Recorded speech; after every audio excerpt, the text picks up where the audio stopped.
Myelin acts like insulation. It makes the signal fire faster, stronger, and with more accuracy and less interference. More myelin, more effective and more reliable firing. That's the physical reality of a habit. It's a highly myelinated neural highway built through repetition, intensity, duration, and sometimes all three. Anyone who's worked on muscle memory engaged with this process whether you knew it or not. The aha moment is that it works the same with cognitive processing because it's not muscle memory, it's nervous system memory. This fact is elusive because people tend to think of the subconscious as a mind instead of what it actually is, a network of neurons. Since they think of it like a mind, the expectation is that if they know something, the correct behavior should follow. That may be true of the conscious mind, but it's not so for the network of neurons. The problem leaders face in high-speed, high-pressure environments is that most of their default pathways were formed early in life, like everyone, largely between the ages of 0 and 7, when their environment was completely different. Today, when they step into high-pressure business environments, these old survival-based threat tracks can still dominate the stimulus-reaction response cycles. When a leader reacts defensively, overthinks, or freezes, they aren't experiencing a failure of confidence or motivation.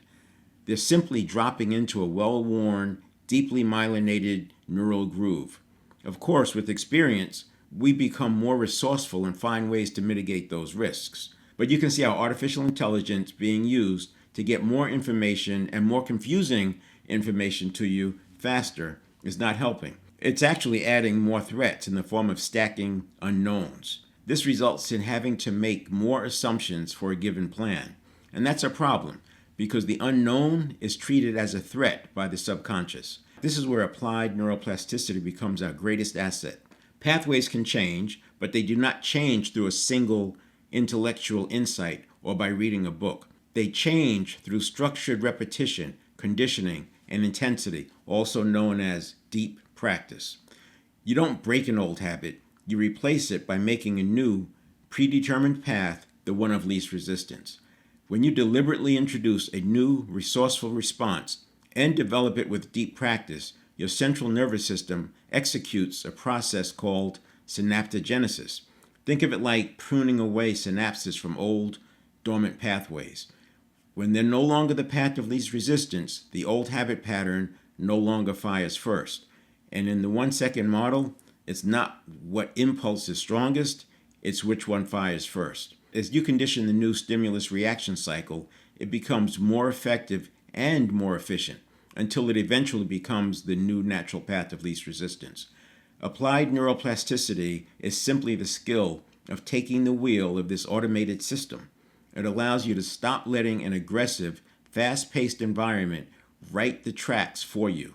Instead, use your moments of clarity to engineer the defaults you want to rely on when the pressure hits. For those of you who feel like you have tried this and think it doesn't work, I will say it's likely because you're working at the conscious mind level. These pathways are firing a full half second before the conscious mind is aware. In that time, your nervous system can process millions of bits of information. The solution is to condition the desired change early in the stimulus reaction cycle in the same automaticity system. That's why I talk about the 600 millisecond window, and that's why I talk so much about the 1-second model. That's where the change happens. There is a link with this post to a video that goes more in depth.